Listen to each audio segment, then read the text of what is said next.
Welcome to this lesson where we will be looking at the Excel template that we're going to be using for our financial reporting within Power BI. So this is the what we call the source data sheet, and the first three tabs you'll see is the IS financials, BS underscore financials, and CF underscore financials. Now all this is here, it's the financials results of Netflix, which we're using as a case study in this course for the last 4 years financials. So you got 2017, 2018, 2019, and year 2020. And we've got the same for the balance sheet, and also got the same for the cash flow. So where we got this from, we got it from in your course notes. I've given you the link. All I did was I went to this URL from finance.u.com, where they actually published the historical financial data of Netflix. You'll see is the income statement, there's the balance sheet, and there's the cash flow. So if we just go back to the income statement as an example, you'll see here's all the periods. For each period, they've given you the breakdown for each financial period. So there's 2020, 2019, 2018, and I think if you scroll right here, you can actually see 2017. So this is the source data that we've used, and all we've done is we've copy and pasted these values straight into our Excel spreadsheet. So as you can see here, I'm starting with total revenue, and I've just copied and pasted the values all the way down. So all these line items here are standard as per the financial results that we get from Yahoo. So you don't have to do anything there. So the first three tabs, all you do is we've copied and pasted the financial results of Yahoo into these templates. So this is the raw data. Then if we move on, we've created another sheet here. It's called IS underscore data. And all we've done here now is we've just cleaned up. You'll see if you go look at the income statement, there's quite a lot of items in here that we don't necessarily just want to show the users. So we've just, in the IS tab, we've just cleaned up the raw data, and this is typically the reporting format that we want to use when we report the financial statements. So, and what we've done here is for each year, we've just linked it straight to the source data. So for 2017, you'll see revenue, operating revenue, there's 11,692,713. And if we look at the IS revenue, you'll see we've picked it up there. So all it's doing is just be looking up and picking up the right values according to these descriptions. The other step we've done is we've actually inserted a column, and we just classified each line item. So the first one, operating revenue, we've classified as revenue. Cost of revenue, we've classified that as COGS. And then we've got OPEX, we've got interest, we've got tax, and then the rest is what I just call key stats. Then moving on to the balance sheet, we've done exactly the same. We've just cleaned up the balance sheet. As you can see, there's quite a lot of data in here. So all we've done is we've just cleaned up the data, the line items. So we've got cash and cash, starting with cash and cash equivalents. So if we look, for example, at December 2020, we've got cash and cash equivalents at 8205,550. So if we go and look on the balance on our source data, there's the amount. So we know we're picking up the right values. The other step, we've inserted a column where we just classify between current assets, non-current assets, current liabilities, non-current liabilities, equity, and then just key stats. I've got that at the bottom. We've inserted another column where we roll it up into total assets, total liabilities, equity, and then also key stats. So assets would obviously be all this. So your current and non-current assets, and liabilities would be your current and non-current liabilities, and equity is obviously equity. So that's the balance sheet data. These three tabs here are the ones that we're actually going to use to import into Power BI, which I'll show you in the next lesson. So we've done the balance sheet, and the last data sheet we're going to use is the cash flows. Again, we've just cleaned it up. And what we've done now is we've inserted a column, and we just classify between operating, investing, and financing activities. I've got a bit of financials here, and then key stats. So for the purpose of this course, we've brought in the data. As you can see here, we've done a bit of cleanup just to narrow it down, linking up the values, and we've done some classification, as you can see over there. Then we move on to to the next three tabs. This is actually where we create our income statement templates. So now this is the format that we want to show the financial statements when we report it in Power BI. So for example, if you look at the income statement, we want to start with revenue, then cost of revenue, we want to show gross profit, we want to show gross profit percentage, then we break down the operating expenses, we give it a total, we then get to our operating income, and we show our operating income expenses, income as a percentage of revenue, then we look at our non-operating interest income expense, we look at our pre-tax income, which is our total profit before tax, we look at our total tax provision, and then we get down to the net income, and we wrap up with the net profit margin percentage, which is net profit as a percentage of revenue. So from a high level perspective, this is what the format of our reporting is going to look when it comes to the income statement. We've also inserted a column here called index, and all this does is it just sorts the order of these line items. So for example, we want to start total revenue on row number 1.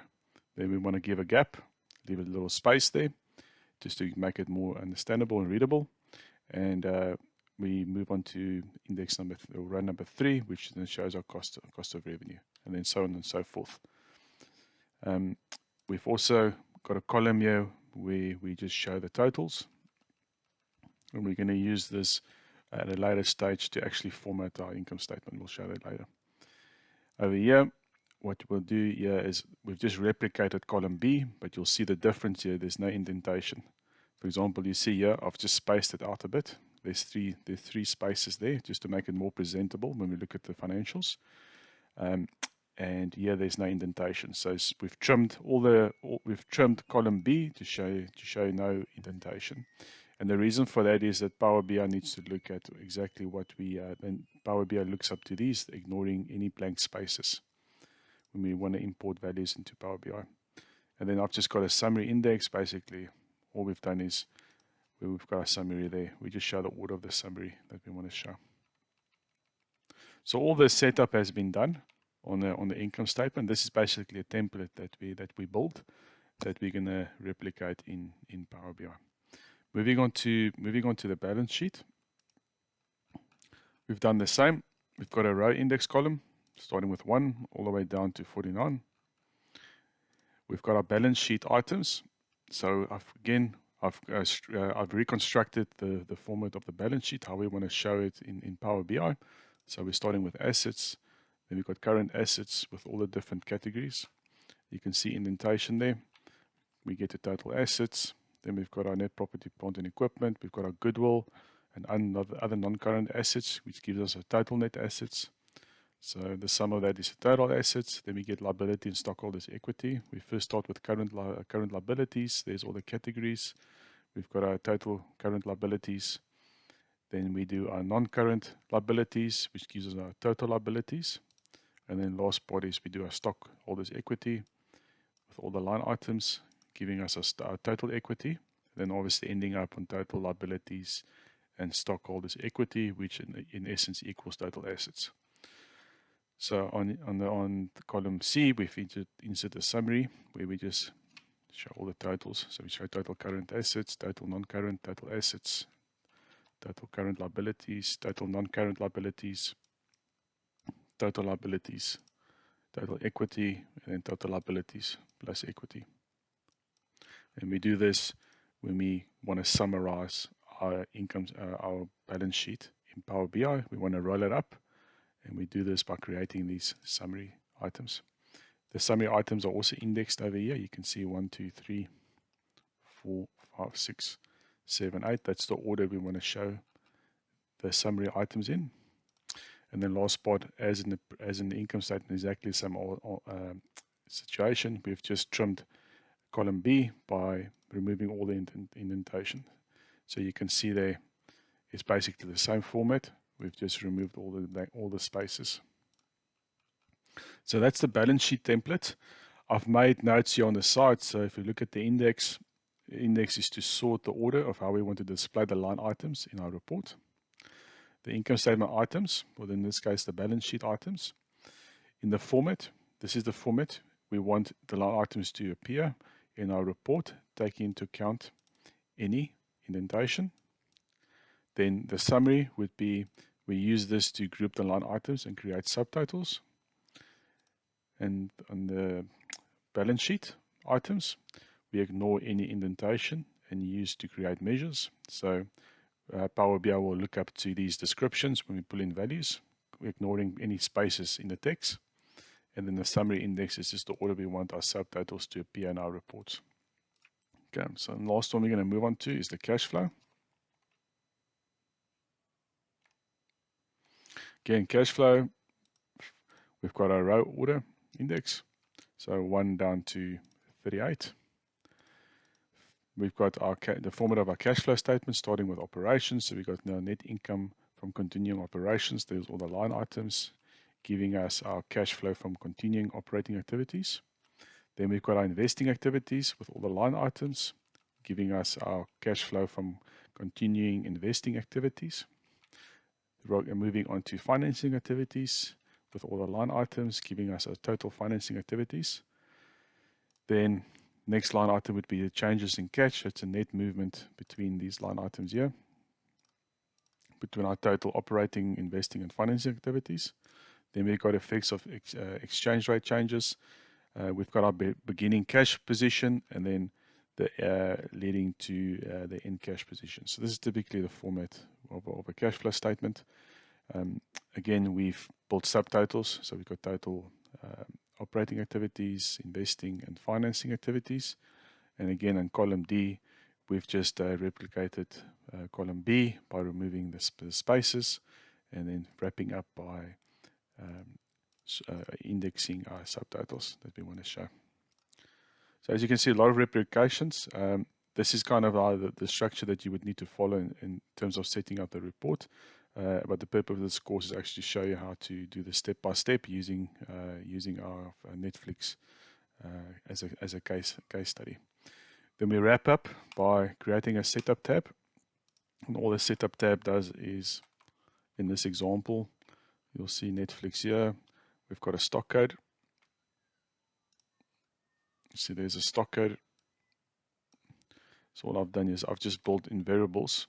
So when you change those variables, it will actually update in Power BI. So I've got the companies, Netflix, I've got the stock code, NFLX, I've got the reporting currency, USD, and then amounts, all the amounts are shown in thousands. So that's what we do there. All right, so I think that's a good overview of our source data sheet, which is the Excel template. In the next video, we will now be importing this template into Power BI to start doing some modeling work there and cleaning up all that. So in terms of Power BI, these ones here, all the ones I'm highlighting, are the ones that we're going to be pulling into Power BI query.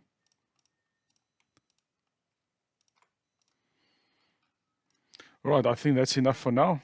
I do hope you found this lesson useful, and it just gives you a bit of insight of how the backend structure works of the actual of the data source sheet that we're going to be using now for building our dashboards in Power BI.